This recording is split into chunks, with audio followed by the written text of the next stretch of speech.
তো আমি যে শাহরুখ খানের ট্রেনারের কাছে যে জিমটা করতাম প্রশান্তের কাছে, প্রশান্তের বাকি ক্লায়েন্টগুলো ছিল কারা কারা? অভিষেক বচ্চন, অজয় দেবগন, বরুণ ধাওয়ান, জ্যাকলিন, কার্তিক আরিয়ান। তখন কার্তিক আরিয়ানের সোনুকি টিটুকে বেরোয়নি।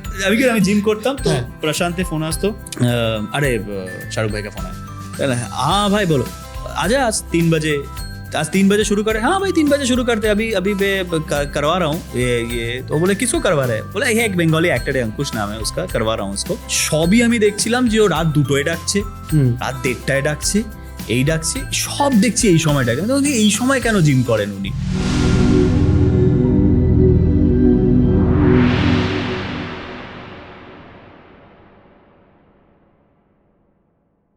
বহু সিনেমাতে আমরা তোমার 6 প্যাক দেখেছি।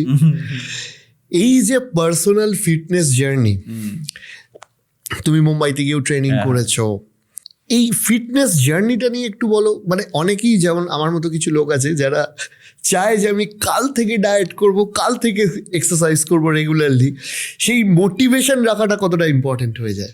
এইটা নিয়ে আমি বেশি জ্ঞান দেবো না, তার কারণ এটা যখন আপলোড হবে ভিডিওটা, আমার প্রচুর বন্ধু বান্ধব, বাড়ির লোকও তো দেখবে, ঠ্যাক করে হাসবে আমি এই বিষয়ে বেশি জ্ঞান দিলে। কারণ এই যে তুমি যে মানসিকতাটা বললে, সেম মানসিকতা আমার।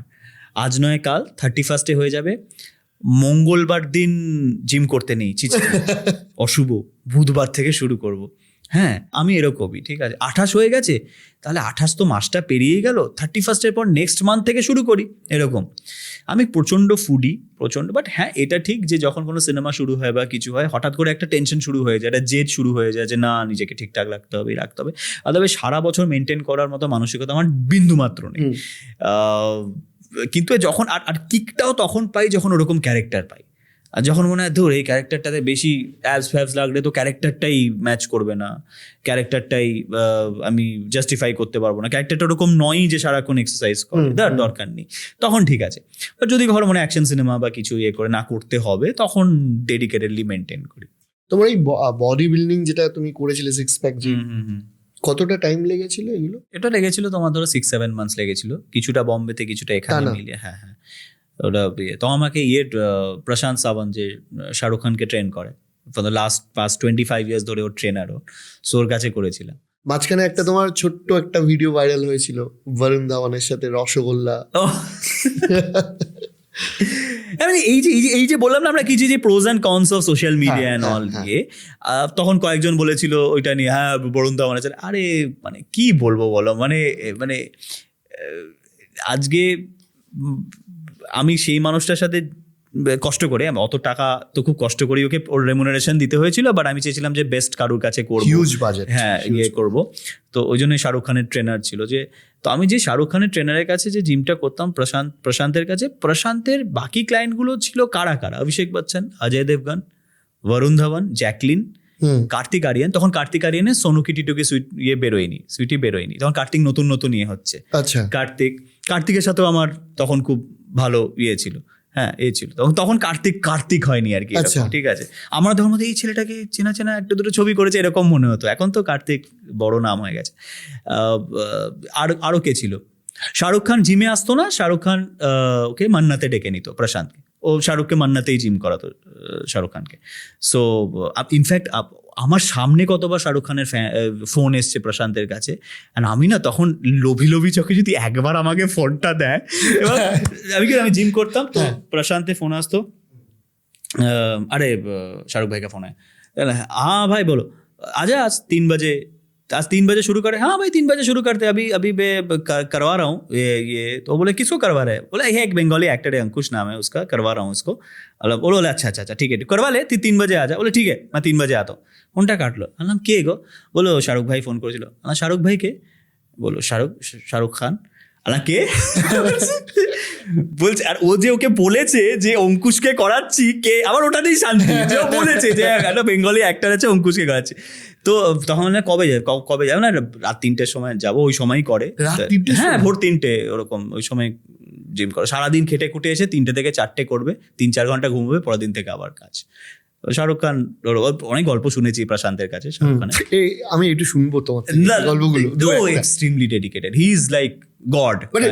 তুমি যেগুলো শুনেছো, say something about Shahrukh Khan? না, বিকজ আমার কাছে প্রশান্ত আমাকে জিম করাতে করাতে প্রায় টোটাল 6 মাসের মধ্যে 10 থেকে 12 বার শাহরুখ খানের ফোন এসেছিল প্রশান্তের ফোনে, এবং সবই আমি দেখছিলাম যে ও রাত 2টোয় ডাকছে, রাত 1:30টায় ডাকছে, এই ডাকছে, সব দেখছি এই সময়টায়। আমি তখন বলছি, এই সময় কেন জিম করেন উনি? তখন বলছে এখন সারা দিন পাগলের মতো ছোটাছুটি করে, কাজ না থাকলে ওর মনে হয় যেন আজ যদি আমি ল্যাদ খেয়ে বাড়িতে বসে থাকি কেউ একটা আমাকে ছাপিয়ে যাবে, এরকম একটা। ওই জন্য সারাক্ষণ অফিসে, সারাক্ষণ রেড চিলিজের অফিসে থাকে, এবং তারপর যেই 1:30-2টো মানে আর কাজ চাইলেও করতে পারবে না ও, এমন একটা সময় সবাই ঘুমিয়ে গেছে, ওর অফিসের সবাই ওর চাইলেও করতে, সেই সময়টা হবে না এবার একটু ওয়ার্কআউট করে নি, 1 ঘন্টা ম্যাক্সিমাম ওয়ার্কআউট। সেই সময় প্রশান্তকে ডেকে নেয় আর কি। আমি প্রশান্তকে একদিন বলেছিলাম যে উসকো বলো না কি একবার মিলনা চাহতা হুঁ मैं एक बार, এবং তখনও বলেছিল যে একবার বাত করকে দেখতা হুঁ কি अगर बोलता है तो দেখতা হুঁ, এরকম। বাট হয়ে ওঠেনি অবভিয়াসলি, বাট বলেছিলাম ওকে আর কি এরকম। তো এবার সেইখানে যেটা বরুণ ধাওয়ানের কথাটা এলো, এবার এখানে ও করে জিম, ঠিক আছে, অ্যান্ড বরুণ ওরা রেগুলার ওই জিমটাতেই ওই জিমটাতে, ওই খারের জিমটা, প্রশান্ত বডি কোন জায়গা ছিল? খারে, আচ্ছা, ওই প্রশান্ত বডি স্কাল্পচার বলে। এবারে ওইখানে বরুণ করতো, সবাই করতো, ঠিক আছে। অ্যান্ড ফার্স্ট ডে কতক্ষণ রুটিন থাকতো তোমাদের? আমার এক্সট্রিম রুটিন থাকতো ওখানে, 1.5 ঘন্টা সকালে, 1.5 ঘন্টা ইভিনিংয়ে, আর ভোর 5টা থেকে কিক বক্সিং ক্লাসেস। বাপরে। হ্যাঁ, ওই রকম। মানে অনেস্টলি বলছি, তুমি যদি খুব স্টেরয়েড এইসব না নিয়ে যদি চেহারা বানাও তাহলে অ্যাকচুয়ালি লেগে যাবে মানে বেশ সময়। তো আরএলস যদি তুমি সব না নিয়ে কিছু করতে চাও তাহলে এই লেভেলের হেক্টিক আর কি। ভোর 5টার সময় কিক বক্সিং ক্লাস, বাড়িতে এলাম, একটু ঘুমিয়ে নিলাম, আবার 11টায় গেলাম, মেন্টাল স্ট্রেসও পড়ে। 11টায় গেলাম, 11টা থেকে ওয়েট ট্রেনিং 1.5 ঘন্টা 2 ঘন্টা, আরেকটা ফাংশনাল বা কিছু স্ট্রেংথ ট্রেনিং আবার 7টা থেকে, এরকম সময় করতাম। সো ওই সময় বরুণ আসতো, এই আসতো। এবার এবং অ্যাকচুয়ালি কিছুই না, Varun is such a sweet guy, is such a sweet guy. মানে যত না বেশি আমি একটু লজ্জা পেতাম ওর সাথে যেচে কথা বলতে, ও নিজে যেচে কথা বলতো অ্যাকচুয়ালি। হ্যাঁ, এমনও হয়েছিল যে 1-1.5 মানে তোমাদের কি একই টাইমে জিম থাকে? অলমোস্ট অনেক সময় একই টাইমে ইয়ে ছিল। এবং এমনও হয়েছে যে ও কোন একটা সিনেমা শুটিং করতে 1.5-2 মাসের জন্যে দিল্লি গেছিল, ঠিক আছে। সো এবার তার আগে ওর সাথে আমার কথা হয়েছিল কিছু ফিটনেস নিয়ে। আমি বলেছিলাম আমাকে একটু বলো যে কি কি ইয়ে করলে বেটার হয়। ও বলেছিল কার্ডিও বেশি করে করতে, কিছু টুকটাক জিনিস নিয়ে। এবার 1.5-2 মাস পরও ফিরেছিল, ঠিক আছে। এবং ট্রাস্ট মি, আমি এরকম করে এক্সারসাইজ করছি, হঠাৎ করে না আমি দেখলাম যে কে একটা পেছন থেকে সেরকম করে জড়িয়ে ধরে এখানে মুখটা এনে, হুয়া কিতনা হুয়া, আচ্ছা তো লাগ রা হ্যায়, এরকম করে জড়িয়ে ধরে।